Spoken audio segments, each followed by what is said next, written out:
नमस्कार दोस्तों। जैसा कि हम लोगों ने फिजिकल जियोग्राफी प्रारंभ किया है, उसी क्रम में पढ़ते हुए आज हम लोग जलवायु विज्ञान यानी क्लाइमेटोलॉजी प्रारंभ करने वाले हैं।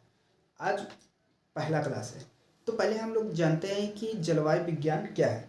देखिए, जलवायु विज्ञान में हम लोग देखेंगे जैसे कि हम लोगों ने पृथ्वी को देख लिया था, उसके अंदर का भाग देख लिया था।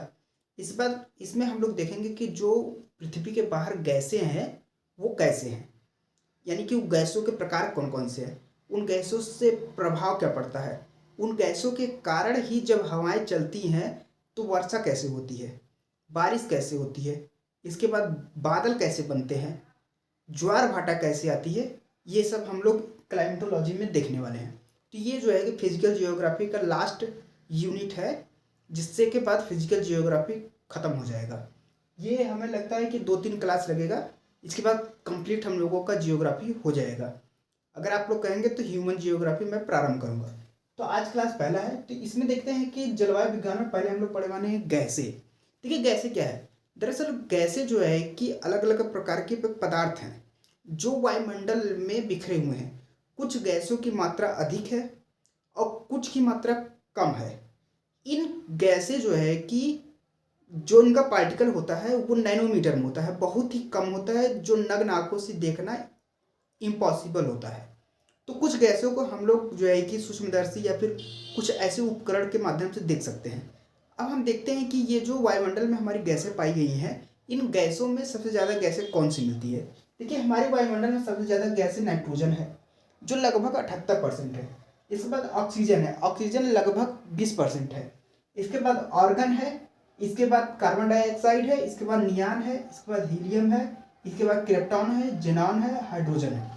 तो ये क्रम याद रखिएगा। नाइट्रोजन हो गया, ऑक्सीजन हो गया, आर्गन हो गया, कार्बन डाइऑक्साइड हो गया, इसके बाद नियान हो गया, हीलियम हो गया, इसके बाद क्रिप्टॉन हो गया, जेनॉन हो गया, हाइड्रोजन हो गया।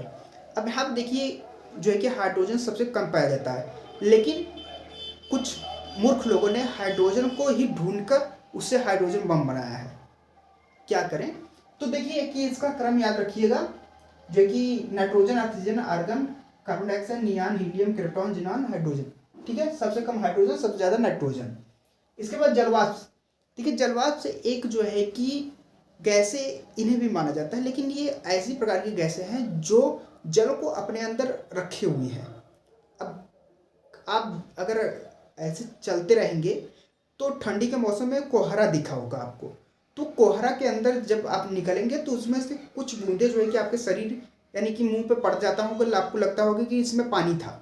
तो वही जो पानी था वही जलवाष्प के रूप में वायुमंडल में फैला हुआ है। यही जलवाष्प जो है कि पृथ्वी को ना ही अधिक ठंडा होने देता है और ना ही अधिक गर्म होने देता है।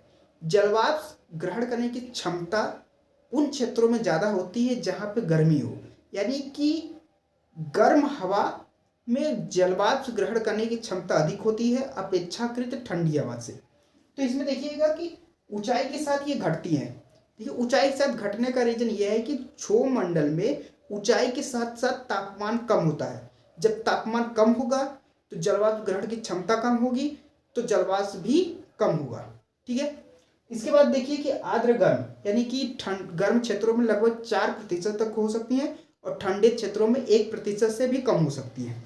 इसके बाद पृथ्वी को न ज़्यादा गर्म होने देती है, न तो ज़्यादा ठंडा होने देती। इसका रीजन ये है, जब हम पार्थिव विक्रम पढ़ेंगे तो उसमें डिटेल बताएंगे। अभी सुन लीजिए कि जब सूर्य की किरणें पृथ्वी पहुंचती हैं तो दीर्घ तरंग दैर्घ्य के रूप में पड़ती हैं, और यह जब पृथ्वी से टकराकर यानी कि कुछ पृथ्वी अवशोषित करके कुछ परावर्तित करती है, तो जो परावर्तित करती है वो जाने वाली किरणें दीर्घ वृत्ताकार मतलब दीर्घ गति करती है। यानी कि जो आई वो लघु, जो गई वो दीर्घ। लघु और दीर्घ देखिए, जब आ रही है तो वो तेजी से आ रही है, ठीक है, छोटी छोटी गति कर रही है, जा रही है तो बड़ी बड़ी।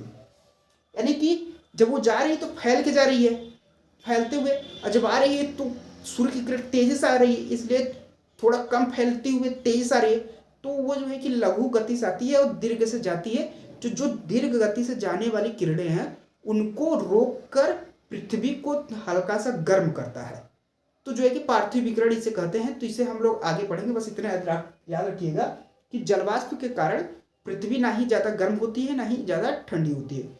इसके बाद हम देखेंगे धूल और कण। देखिए धूल कण क्या है, दरअसल जो गैसें हम लोग बताया था आपको, नाइट्रोजन, ऑक्सीजन, ये आर्गन, कार्बन डाइऑक्साइड, इन सब में मिली हुए जो कण हैं धूल कण हैं, जिसमें नमक के कण होंगे। जैसे समुद्र है, समुद्र से कुछ नमक के कण उड़कर हवा में मिल गए होंगे। इसके बाद अभी पता चला है कि प्लास्टिक के कण जो है कि हवा ऑक्सीजन में मिल गए हैं। यानी कि भारत में रहने वाले लगभग औसतन व्यक्ति प्लास्टिक को अपने अंदर इनहेल कर रहा है। यानी कि प्लास्टिक कंपोज्ड हो गई, यानी कि डीऑक्साइड होने के कारण होकर वो ऑक्सीजन में मिल गई है, और हम जब लोग सांस ले रहे हैं तो सांस के माध्यम से अंदर जा रही है। तो जो प्लास्टिक के कण है वो भी मिल गए हैं। इसके बाद जो है कि जो महीन धूलें चलती हैं तो धूलें भी मिल गई हैं। इसके बाद पराग कण, यानी ज्वालामुखी से जो अभी हाल ही में ज्वालामुखी फटा है इथोपिया में, तो उसके जो कण उड़े होंगे तो वो कण भी आ गए हैं। तो ये सब धूल कण जो है कि प्रकार से मानी जाती है। अब इसकी परिभाषा हम बता देते हैं।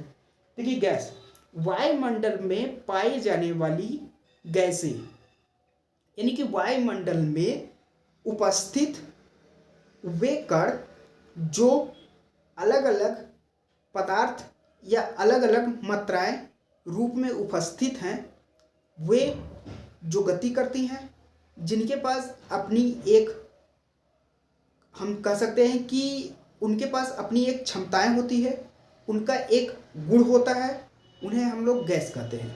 यानी कि वायुमंडल में उपस्थित हवाएं एक प्रकार की गैस कहलाती है। और इसके बाद जलवाष्प, यानी कि वे गैसें जिनके अंदर जल को ग्रहण करने की क्षमता होती है, उन्हें जलवाष्प कहते हैं। धूल कण, गैसों में मिले हुए छोटे छोटे कण धूल कण के रूप में जाने जाते हैं। तो आज हम लोगों ने गैस, जलवाष्प, धूल कण देख लिया है। कल हम लोग क्षोभ मंडल को डिटेल में पढ़ेंगे। क्षोभ मंडल, समताप मंडल, बाह्य मंडल, इसका बहिर्मंडल, इन मंडलों को हम लोग कल डिटेल में देखेंगे। इसके बाद आगे जो है कि बढ़ते हुए करेंगे। एक शायरी मिली है, देख लीजिए कि यूं जमी पर बैठकर क्या आसमां देखता है, यूं जमी पर बैठकर क्या आसमां देखता है, पंख खोल जमाना सिर्फ उड़ान देखता है। तो इसी लाइन के साथ हम लोग आज का क्लास समाप्त करते हैं। तो कल हम लोग जो है कि क्षोभ मंडल, समताप मंडल देखेंगे। धन्यवाद।